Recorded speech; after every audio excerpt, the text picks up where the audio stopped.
তওবা যদি নসিব না হয়, তুমি তো তওবাও জানো না। তওবা করবো তো একেবারে 98 বছর বয়সে, যে বছর মরতে মরতে মানে আর শেষ, দুর্বল হইতে হইতে লম্বা হইয়া গেছে চাচা, একদম শীত হইয়া শুইয়া একদম এবার মানে দম টাইনতে আছে, এই সময় 200 টাকা দিয়া হুজুর আনছে, হুজুর টাকাটা রাখেন, আব্বারে কদ্দুর তওবা করাইয়া। আমার আব্বারে গত 60 বছরের চুরি বাটপারি সিটারি যা আছে তওবা করাইয়া আমনের হাতে হুজুর আব্বারে বেহেশত জমা দিয়ে আসেন। বাহ বাহ বাহ, বেহেশত তোমার আব্বার সম্পত্তি না, বেহেশত তোমার হুজুরের বাপের সম্পত্তি। হ্যাঁ, 500 টাকা দিয়া 60 বছরের সিটারি মাফ করে লাইতেছ। হ্যাঁ, 60 বছরের এই গুনাহ আমনে ওটা তওবা করে, ওটা কিছুই জানে না, অত কোনো সেন্সে নাই, ও কি তওবা করলো? নিজের তওবা তো নিজে করবে। কথা বলে না কেন? আমার তওবা কে করবে? ফয়সাল ভাই, ফয়সাল ভাইয়ের তওবা আমি করব, আমার তওবা আমি করব। আমি করবেন আপনি, আপনি করবেন। লাগাফারুন লিমান তাবা ওয়া আমানা ওয়া আমিলা সালিহান। আল্লাহ বলেন, শোনো, আমি ক্ষমা করব, তবে আমি বললাম ক্ষমা তো আমি করব তাকে, এক যে তওবা করে, দুই যে আমার পুরা দিন মেনে নেয়, তিন যে নেক আমল শুরু করে। কোরআন শরীফের আয়াত, লাগাফারুন, আমি তাকে মাফ করব। আপনি তওবার নামে মস্কারি করবেন, মাফ চাওয়ার নামে মস্কারি করবেন। হ্যাঁ, মাত্র বিড়ি থুইয়া এরপরে মুনাজাত দিছে, আস্তাগফিরুল্লাহ আল্লাযী, আপনি ডোলে, এবারটা ডোলে। হ্যাঁ, আবার বাইর হইয়াই বিড়িটা ধরে। এটা তওবা করলেন না ফাজদামি করলেন? হ্যাঁ, মস্কারি করলেন। আল্লাহর কাছে মাফ চাওয়ার পরে কি 1 ঘন্টাও গুনার থেকে বাঁচবেন না? মস্কারি করতেছেন। এই 6 মাস জেল খাটতে বাইরে বুঝি আপনি জেল গেটের থেকেই আবার বুঝি আপনি গুলি করবেন একজনের। কথা বুঝেন না আপনি? এই মানুষটাও তো বলবে 6টা মাস জেল খাটতে আইছি, আরে বেটা কমপক্ষে 2-4 দিন একটু পরিবেশটা বুঝতে দেস না। আমরা কি নাফরমান, আমরা কেমন নাফরমান। এই মাত্র মসজিদ থেকে দোয়া করে আসরের নামাজের পরে ইমাম সাহেবের লগে কইল, আল্লাহ তওবা করি, আল্লাহ মাফ করে দিয়েন। বাইর হইয়াই প্রথম টেলিভিশনের সামনে চা দোকানে গিয়েই বলতেছে, কিরে আর ভালো কিছু নাই? হ্যাঁ, আর আট্টু লারিয়াটাতে দেশ না টেলিভিশন, আর ভালো কিছু মানে এর থেকে জঘন্য নাচ আছে কিনা এ বুড়া মিয়া এটা দেখতে চাইতেছে। 60 বছরের বুড়া, কিন্তু এখনো নারী দেখার লোভ যায় না, অশ্লীল ছবি দেখার লোভ কি যায় না, এখনো বিড়ি খানার বদভ্যাস যায় না, এখনো কথায় কথায় গালি দেওয়ার বদভ্যাস যায়। রাগ হইয়েন না, কমপক্ষে এতটুকু বলে দিবেন ফয়সাল বাইরে যে এরকম ডাকাইতে হুজুর আর আইন না।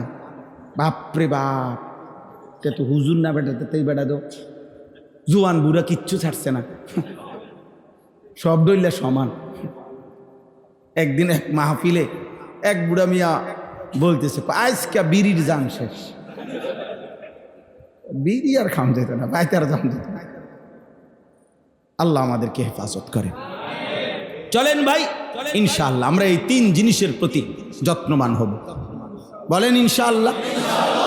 কি বলেন সেই নামগুলো কি? কোরআনুল কারীমের মধ্যে আল্লাহ তাআলা বলছেন, কিয়ামতের দিন বান্দা ওয়া শাহিদা আলাইহিম সামউহুম ওয়া আবসারুহুম ওয়া জুলুদুহুম বিমা কানু ইয়ামালুন। আহা, মালিক বলেন আমার বান্দা প্রত্যেকের কান, প্রত্যেকের চোখ, সারা দেহের চামড়া তোমার প্রত্যেকটা কর্মের ব্যাপারে আমি আল্লাহর কাছে সাক্ষ্য দেব। ক্বালু লিমা শাহিদতুম আলাইনা, নিজের দেহকে এই বান্দা নিজে বলবে, হায় আমার অঙ্গ, হায় আমার দেহ, আমার বিরুদ্ধে কেমনে সাক্ষী দিলা? হাত, তুমি কেমনে কথা বললা? আমি তো কোনোদিন ভাবি নাই তুমি কথা বলবা। কান, তুমি কথা বলো, এটা কেমনে হইল? পা, তুমি কথা বলো কেমনে? হায় আমার দেহের চামড়া, সারা অঙ্গ কথা বলছো কেমনে? আমি তো কোনোদিন শুনি নাই জিহ্বা ছাড়া বাকিগুলো কথা বলতে। আল্লাহ রাব্বুল আলামিন বলে সারা দেহ থেকে আওয়াজ আসবে, ক্বালু আনতাকানাল্লাহুল্লাযী আনতাকা কুল্লা শাই, বলবে হে আল্লাহর বান্দা, সারা পৃথিবীর কোটি কোটি সৃষ্টিকে যিনি কথা বলার যোগ্যতা দিয়েছেন জিহ্বা দিয়ে, তো তিনি আদেশ করলে জিহ্বা কথা বলতে পারে, তিনি আদেশ করলে বাকি অঙ্গ কথা বলতে পারবে না কেন? আদেশ না করলে জিহ্বাও তো কথা বলে না, বলে না? বলে কি বলে না? আদেশ যদি না করে জিহ্বাও তো কথা বলে না। যেই ছেলেটা বোবা সে কথা বলে না কেন? জিহ্বা নাই। আছে তো আব্বা, কথা বলে না কেন? আসমানওয়ালার হুকুম নাই। যেই মানুষটা চোখে দেখে না তার কি এখান দিয়ে চোখ নাই? তো দেখে না কেন? দেখার হুকুম নাই। যে আমি আগে দেখতাম গত 40 বছর, এখন আমি ছোট্ট লেখা কম দেখি কেন? চোখ তো আমার সেটাই। তাই আল্লাহর হুকুম, আল্লাহর হুকুম। ক্বালু আনতাকানাল্লাহুল্লাযী আনতাকা কুল্লা শাই, আল্লাহই কথা বলার যোগ্যতা দিয়েছেন। কোরআনুল কারীমের মধ্যে আছে ইয়াউমা ইদিন তুহাদ্দিসু আখবারাহা, বান্দা তোমার পায়ের নিচের জমিন কিয়ামতের দিন আমি আল্লাহর নিকট তোমার যাবতীয় তথ্য, যখন যা করেছো, 7 আসমানের ঊর্ধ্বেও কিন্তু বরাবর নিচে মাটি আছে। পৃথিবীর সর্বোচ্চ উচ্চতার বিমানও যদি উড়ো, সেখানেও যদি গুনাহ করো, ওই বরাবর তো নিচে মাটি আছে। আল্লাহ বলেন সর্বোচ্চ উচ্চতার মধ্যেও যাও, মাটি সেটাও তোমার ক্যামেরা করে রাখবে, সেটাও সংরক্ষণ করবে। কিয়ামতের দিন প্রত্যেকের মাটি আমি আল্লাহর কাছে তার পুরা জিন্দেগির কথা বলবে। ইয়াউমা ইদিন তুহাদ্দিসু আখবারাহা, আল্লাহ বলে যদি কেউ দিলে দিলে প্রশ্ন করে, হায় মাটি তুমি কেমনে কথা বলো, তো মাটি বলবে, আল্লাহ বলেন বিআন্না রাব্বাকা আওহা লাহা, কেননা তোমার রব আল্লাহই তো মাটির উপরে আদেশ করেছে কথা বল। আল্লাহ বললে মাটিও কথা বলে, আল্লাহ বললে মানুষও বলে, আল্লাহ বললে জিহ্বাও বলে, আল্লাহ বললে হাত পাও বলে, সব কথা বলবে, সব কথা বলবে, সারা দেহ কথা বলবে, সারা অঙ্গ কথা বলবে। আহা, আল্লাহ বলেন সমস্ত অঙ্গ প্রত্যঙ্গ একসাথে সাক্ষ্য দেবে। হ্যাঁ, আল ইয়াউমা নাখতিমু আলা আফওয়াহিহিম ওয়া তুকাল্লিমুনা আইদিহিম ওয়া তাশহাদু আরজুলুহুম বিমা কানু ইয়াকসিবুন। আল্লাহ বলে জিহ্বা মিথ্যাবাদী যখন মিথ্যা বলতে চাইবে, হাসরের ময়দানে জিহ্বাটা বন্ধ করে দেওয়া হবে। এবার সারা দেহের অঙ্গ প্রত্যঙ্গ আমি আল্লাহর সাথে কথা বলবে। আল্লাহ আমাদেরকে মাফ করে দেন।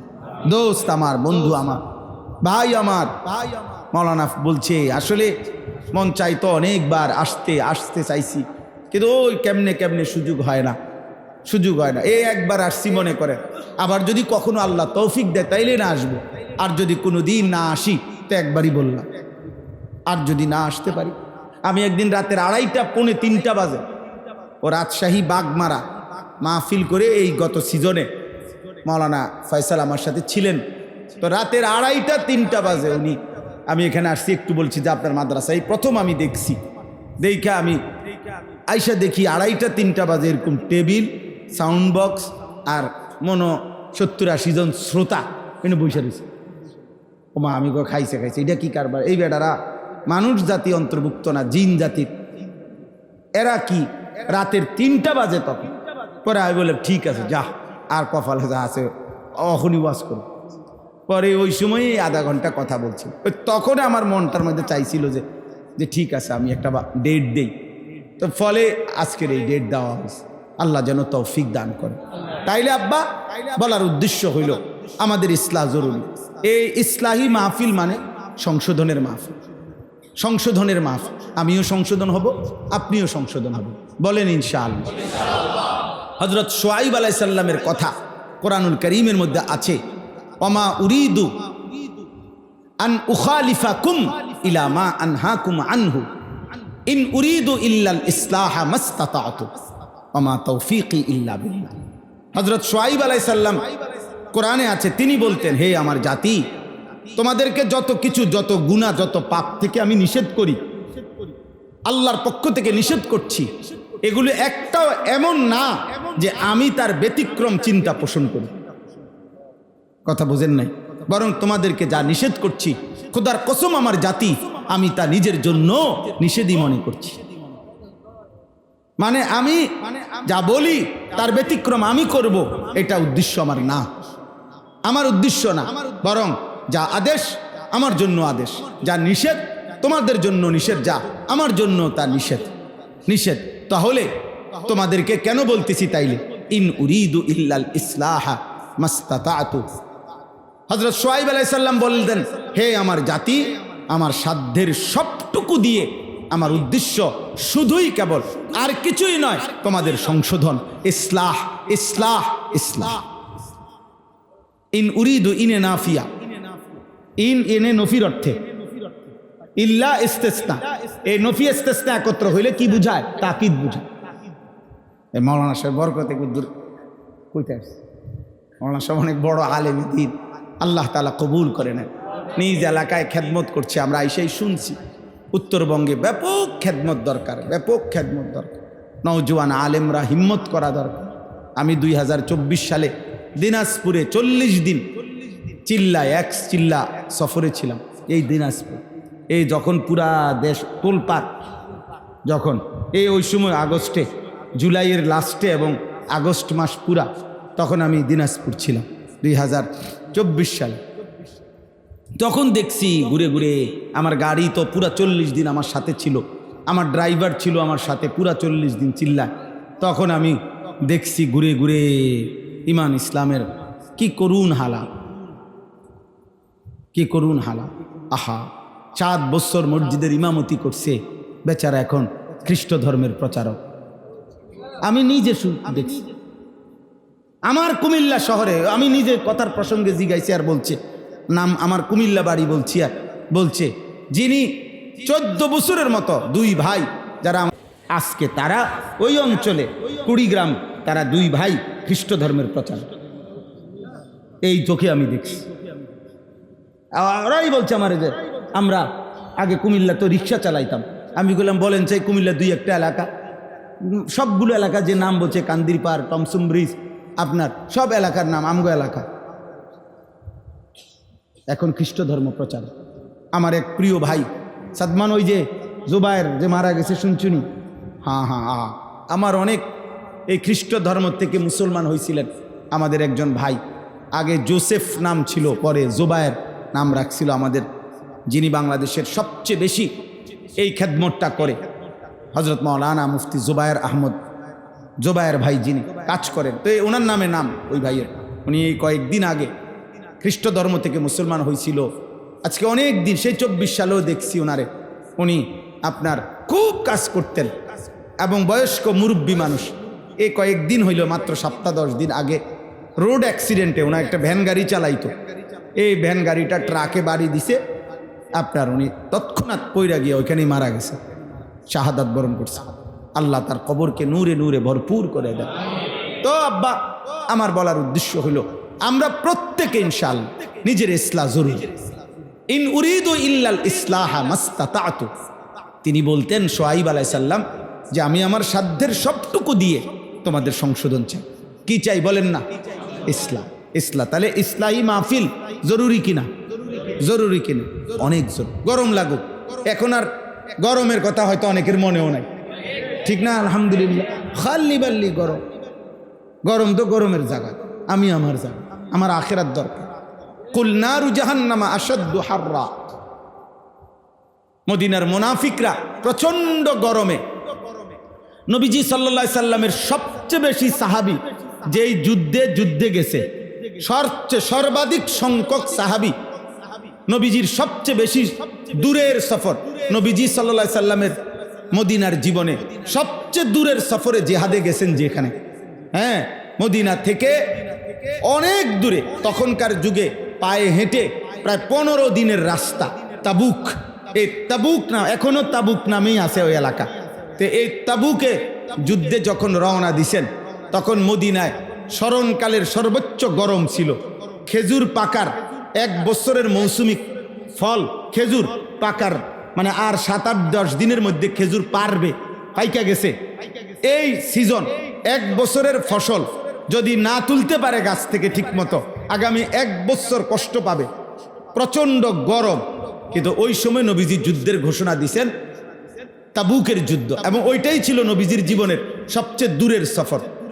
9ম হিজরিতে আল্লাহ নবী সাল্লাল্লাহু আলাইহি সাল্লাম ঘোষণা দেওয়ার সময় 30,000 সাহাবী ওই যুদ্ধে যাওয়ার জন্য রেডি হয়েছে। 30,000 সাহাবী, এর চাইতে বেশি সাহাবী আর কোনো যুদ্ধে যায়নি, ওই যুদ্ধেই গেছে আল্লাহ নবী সাল্লাল্লাহু আলাইহি সাল্লাম। তো তখন মদিনার যারা মুনাফিক, মুসলিম নামধারী, মুখোশধারী মুনাফিক, তারা বলতে লাগছে লা তানফিরু ফিল হার, কোরআন শরীফের আয়াত। তারা বলছে, হে মুসলমান, তোমরা ভুলেও এই গরমের মধ্যে, এই প্রচন্ড গরমে বের হয়েও না। এত লম্বা সফর, ফতেই মরে যাবে, চিত্তিয়া থাকবে, কি এর যুদ্ধ করবে? এই গরমে বুঝি মানুষ যায়। আরবের গরম আর বাংলাদেশের গরম আপনি মিলাইয়েন না।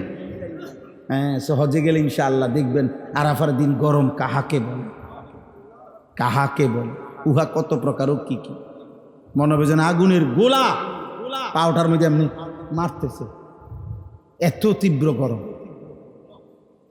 এত তীব্র। এমনি তো আরাফার দিন গরম বেশি লাগে, কারণ হলো কুদরত সেদিন রহমের দুয়ার খুলে মাফ করার জন্য আল্লাহ তাআলা যেন স্পেশাল ইন্তজাম করে।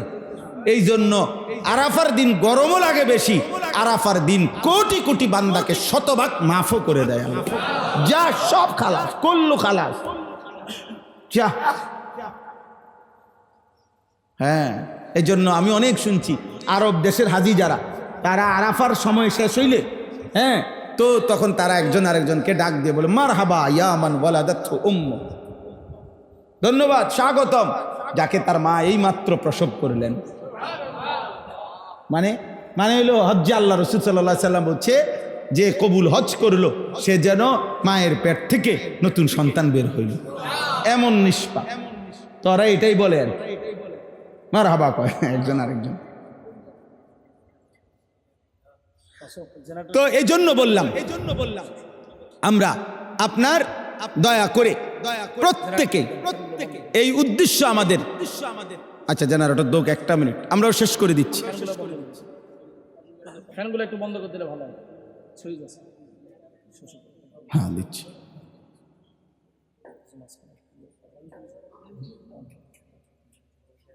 হ্যাঁ হ্যাঁ আলহামদুলিল্লাহ। তো বলতেছিলাম যে আমরা প্রত্যেকে নিজেদের ইসলাম, আমি লম্বা বয়ান এই জন্য আল্লাহ যদি তৌফিক দেয় কখনো আরো হবে, কিন্তু মূল উদ্দেশ্য আমার এই কথা বুঝানো যে আমরা প্রত্যেকেই নিজের ইসলার জন্য, আত্মশুদ্ধির জন্য, গুনাহ থেকে বাঁচার হিম্মতের জন্য আমরা চেষ্টা করব ইনশাআল্লাহ। বলেন ইনশাআল্লাহ।